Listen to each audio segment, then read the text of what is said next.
Η τεχνολογία, κυρίες και κύριοι, αλλάζει την καθημερινότητά μας και νομίζω πως η τοπική αυτοδιοίκηση οφείλει να την ακολουθεί. Πώς όμως αλλάζει αυτή η σχέση μεταξύ δημότη και δημοτών όταν η τεχνολογία όχι μόνο δεν γίνεται εμπόδιο, αλλά διευκολύνει? Σε όλα αυτά τα ζητήματα και άλλα πολλά θα έχουμε την ευκαιρία να τα συζητήσουμε αμέσως τώρα με τον Αντιδήμαρχο του Δήμου Βέρειας Ηλεκτρονικής Διακυβέρνησης, τον κύριο Καλίστρατο Γρηγοριάδη, τον οποίο και φιλοξενούμε σήμερα εδώ στο στούντιο του Πόντος TV και τον καλωσορίζουμε. Να πούμε ότι είναι ο Αντιδήμαρχος ίσως με το πιο σπάνιο όνομα, Αφροδίτη, στην ελληνική τοπική αυτοδιοίκηση. Έτσι, Καλίστρατο. Και θα μας το εξηγήσει αμέσως τώρα. Καλώς ήρθατε. Καλώς σας βρήκα. Ευχαριστώ πολύ για την πρόσκληση και για τη δυνατότητα που δίνετε και σε δήμους της περιφέρειας Κεντρικής Μακεδονίας να εκφραστούν μέσα από το κανάλι σας και την εκπομπή σας. Και η αποστολή και ο ρόλος μας για ενός περιφερειακού καναλιού όπως είμαστε και εμείς, να δούμε το ρόλο στην περιφέρεια, όχι μόνο στις πόλεις και στα αστικά κέντρα.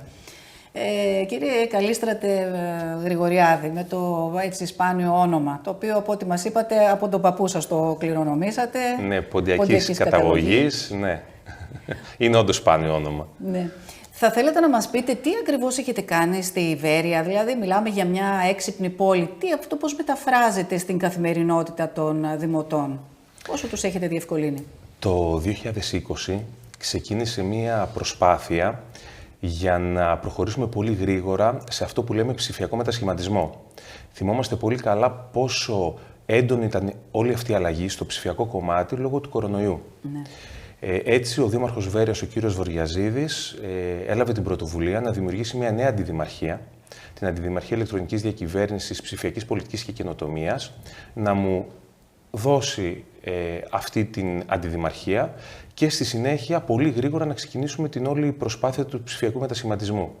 Έτσι, μία από τις πρώτες εφαρμογές που υλοποιήσαμε ήταν μία εφαρμογή για κινητό τηλέφωνο, η εφαρμογή Δημότης Βέρειας, μέσα από την οποία οι δημότες μας μπορούν να ενημερωθούν για τα νέα του Δήμου, δελτία τύπου, ανακοινώσεις, χρήσιμα τηλέφωνα και μέσα από αυτή την εφαρμογή βέβαια να μπορούν να αιτούνται διάφορα αιτήματα καθημερινότητας για την επίλυσή τους, όπως αν έχει καεί μία λάμπα έξω από το σπίτι κάποιου δημότη ή έχει σπάσει ο κάδος ανακύκλωσης. Πολύ εύκολα μέσα από την εφαρμογή να δηλώσει αυτό το πρόβλημα και αμέσως οι υπηρεσίες του Δήμου να επιληφθούν προς την επίλυση του συγκεκριμένου προβλήματος. Στη συνέχεια δημιουργήσαμε και άλλες εφαρμογές για να κάνουμε πιο εύκολη και την καθημερινότητα και άλλο των δημοτών μας. Ναι, έτσι η αλλαγή που βιώνει ας πούμε, ο πολίτης στην καθημερινότητά του. Όπως με ηλεκτρονικά ραντεβού.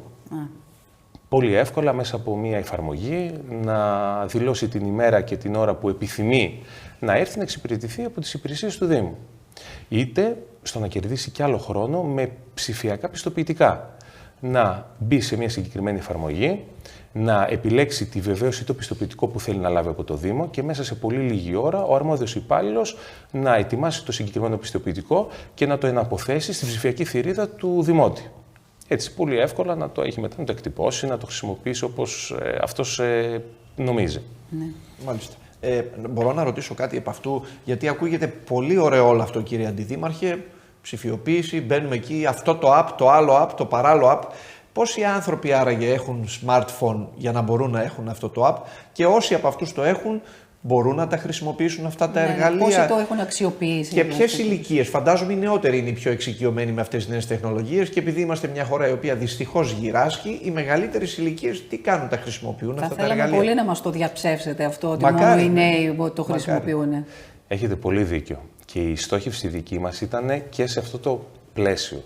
Γιατί είναι πολύ ωραίο να δημιουργούμε ψηφιακές εφαρμογές και να θέλουμε να μετασχηματίζονται ψηφιακά οι Δήμοι, όμως όλα αυτά γίνονται για να τα χρησιμοποιούν οι δημότες μας. Ακριβώς. Έτσι, το κρίσιμο κομμάτι ήταν η διάχυση όλων αυτών των εφαρμογών και αυτή η πληροφορία να περάσει και στους δημότες. Έτσι δημιουργήσαμε μία ιστοσελίδα, το e-services.veria.gr, μέσα στην οποία συγκεντρώσαμε όλες αυτές τις εφαρμογές. Μέσα από εκεί και όλα τα στατιστικά στοιχεία που έχουμε, τα τελευταία σχεδόν 5 χρόνια έχουν πραγματοποιηθεί περίπου 80.000 ψηφιακές συναλλαγές για όλες αυτές τις υπηρεσίες και για κάποιες ακόμη που μπορώ να σας αναφέρω στη συνέχεια. Βέβαια βλέπουμε ότι το μεγαλύτερο ποσοστό είναι για ηλικίες κάτω των 50 ετών. Μάλιστα. Τώρα, ένα κομμάτι όμως που θέλουμε να στοχεύσουμε κι εμείς είναι σε ηλικίες και άνω των 60-65 ετών. Έτσι λοιπόν, ο Δήμος Βέρειας έχει αιτηθεί, έχει βγει μάλλον ένα πρόγραμμα μέσω από το Υπουργείο Κοινωνικής Συνοχής και Οικογένειας για την εκπαίδευση στο κομμάτι των ψηφιακών δεξιοτήτων σε ηλικίες άνω των 65 ετών. Έτσι έχουμε αιτηθεί κι εμείς για να είμαστε ένας από τους περίπου 120 κόμβους ψηφιακούς της χώρας, έτσι ώστε περίπου σε πρώτη φάση 30 ωφελούμενοι να μπορέσουν να εκπαιδευτούν σε όλες αυτές τις εφαρμογές και του Δήμου αλλά και του κράτους, το gov.gr.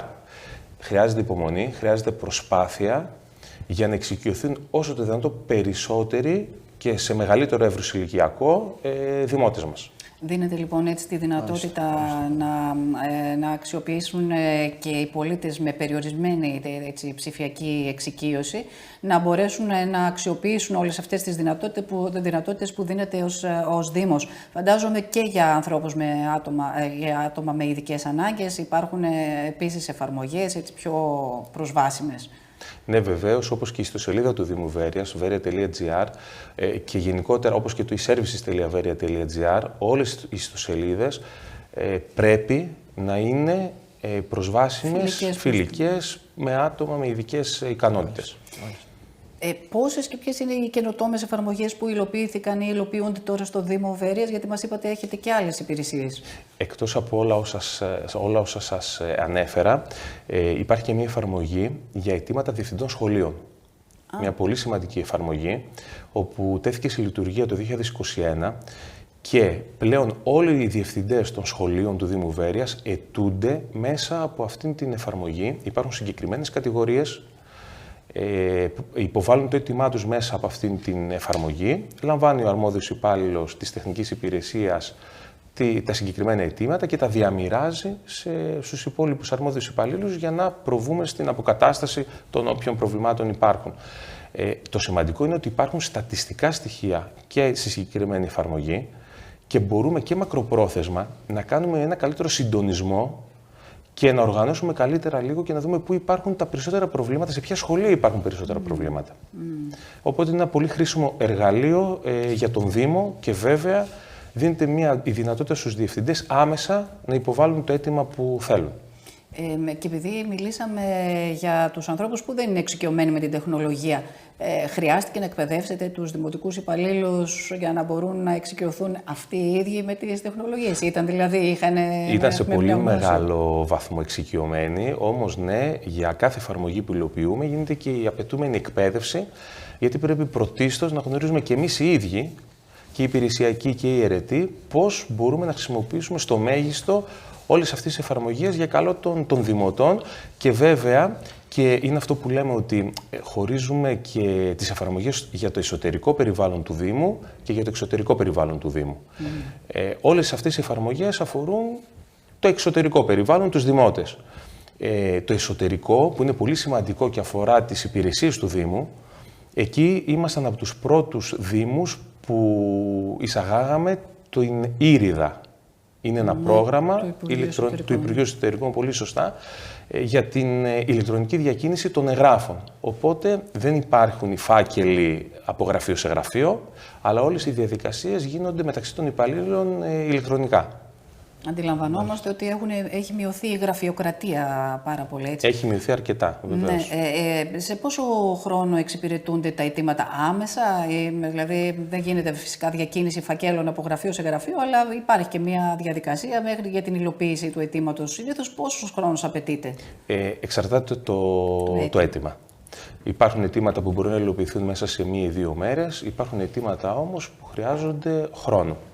Περισσότερο της τεχνικής φύσεως αιτήματα χρειάζονται λίγο περισσότερο χρόνο. Μάλιστα. Προσπαθούμε όμως και όπως έχετε ακούσει, φιλοξενήσατε και τον Δήμαρχο Βέρειας τις προηγούμενες μέρες, ένα από τα προβλήματα των Δήμων είναι η υποστελέχωση.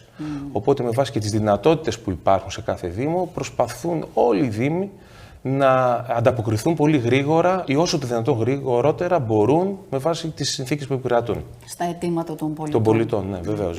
Αν μου επιτρέπετε, πέρα από το θέμα της μετάδοσης ενός αιτήματος από τον πολίτη προς τον Δήμο, επειδή βλέπω ότι δημιουργούνται και κάποια συστήματα ηλεκτρονικής διαβούλευσης, τα οποία υποθέτω απευθύνονται στους πολίτες, έχετε παρατηρήσει αύξηση συμμετοχή στη διαβούλευση, μεγαλώνει το αποτύπωμα των πολιτών στο τι θέλουν να γίνει στο Δήμο τους και στην διαδικασία λήψης των αποφάσεων?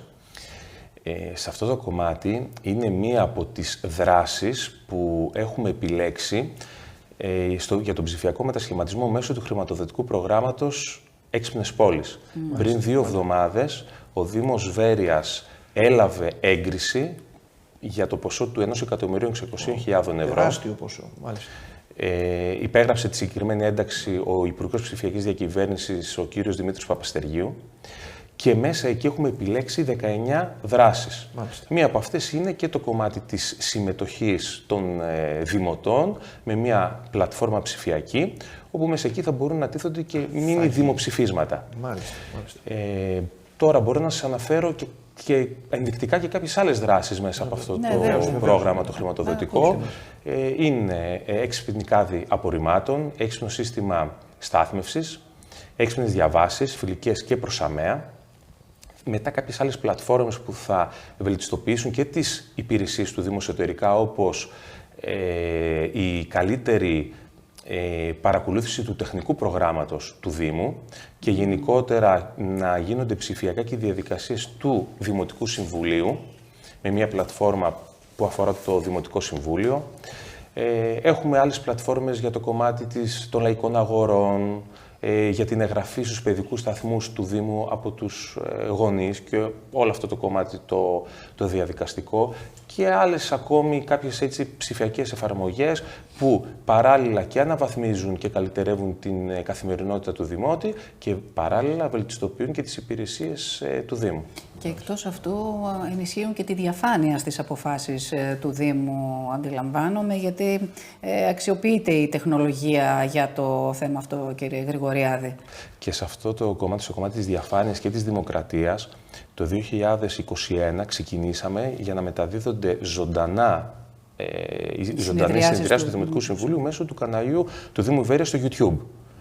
Ένα πολύ σημαντικό βήμα, γιατί πολλοί δημότες, μάλλον η συντριπτική πλειοψηφία των δημοτών, δεν θα παρακολουθήσουν κανένα Δημοτικό Συμβούλιο, καμία συνεδρίαση. Οπότε με αυτόν τον τρόπο δίνουμε βήμα στους δημότες και έτσι περίπου για κάθε συνεδρίαση του Δημοτικού Συμβουλίου, βλέπουμε και τα στατιστικά μέσω του καναλιού του YouTube, έχουμε περίπου 1.000 προβολές, μοναδικές προβολές για κάθε συνεδρίαση του Δημοτικού Συμβουλίου Βέρειας. Πόσους κατοίκους έχει η Βέρεια, κύριε Δήμαρχε? Ο Δήμος Βέρειας έχει περίπου 62.000. Η πόλη έχει 45.000 περίπου έχει πόλη. Μάλιστα, μάλιστα. Να ρωτήσω κάτι, Αφροδίτη, σχετικά με αυτά τα συστήματα. Έχω περιέργεια πραγματικά. Αναφέρατε τους έξυπνους κάδους απορριμμάτων. Κύριε Γρηγορή, τι ακριβώς είναι αυτό, πώς λειτουργεί ένας έξυπνος κάδος? Μπορώ να το φανταστώ.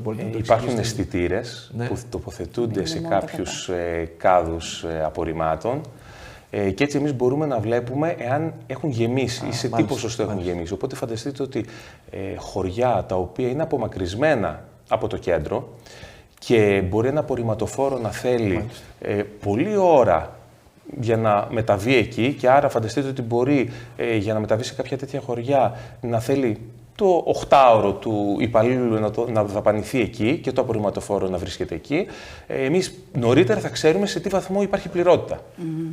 Οπότε να ξέρουμε πότε θα πρέπει να μεταβεί εκεί και το απορριμματοφόρο για να κάνει την περισυλλογή των σκουπιδιών. Τα επόμενα βήματα, έτσι, για να μας πείτε και για να γίνει μια πλήρως έξυπνη πόλη, ενδεχομένως η Βέρεια. Κοιτάξτε, τι θα πρέπει να γίνει?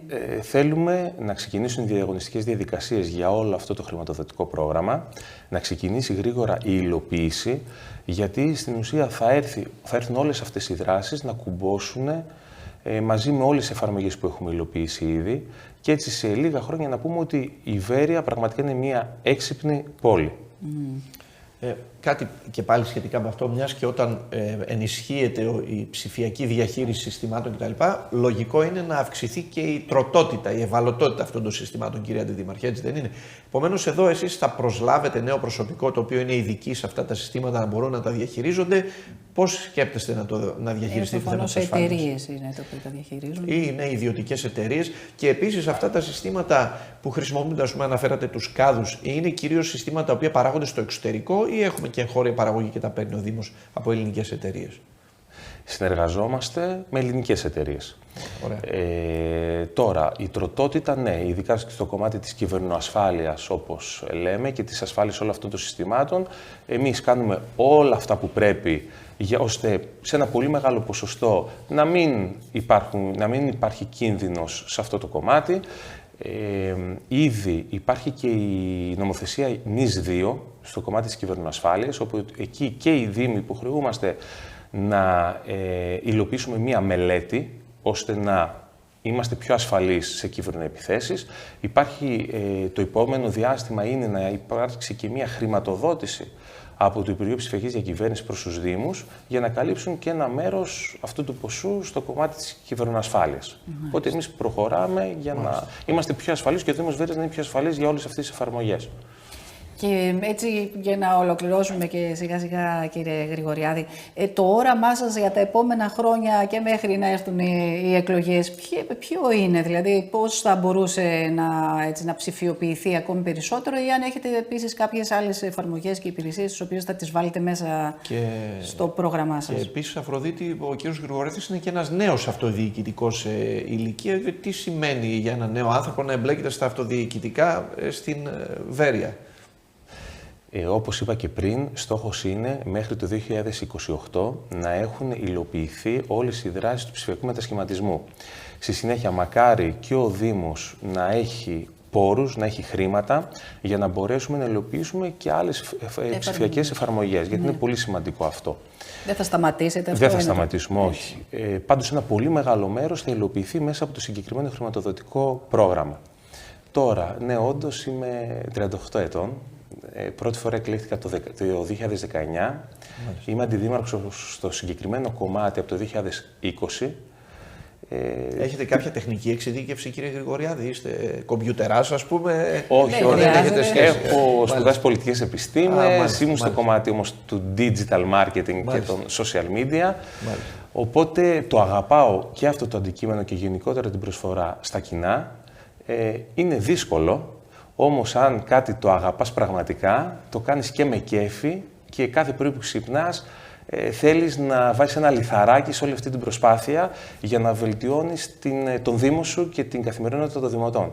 Και πόσο σημαντικό είναι να βλέπεις νέους ανθρώπους στα δημοτικά συμβούλια, να πλαισιώνουν δηλαδή ένα δημοτικό συμβούλιο, γιατί χρειάζεται σίγουρα ανανέωση και φρέσκες ιδέες, νέα πρόσωπα, νέα πράγματα πια στην τοπική αυτοδιοίκηση και ίσως και πιο καθαρά μερικές φορές εντός εισαγωγικών.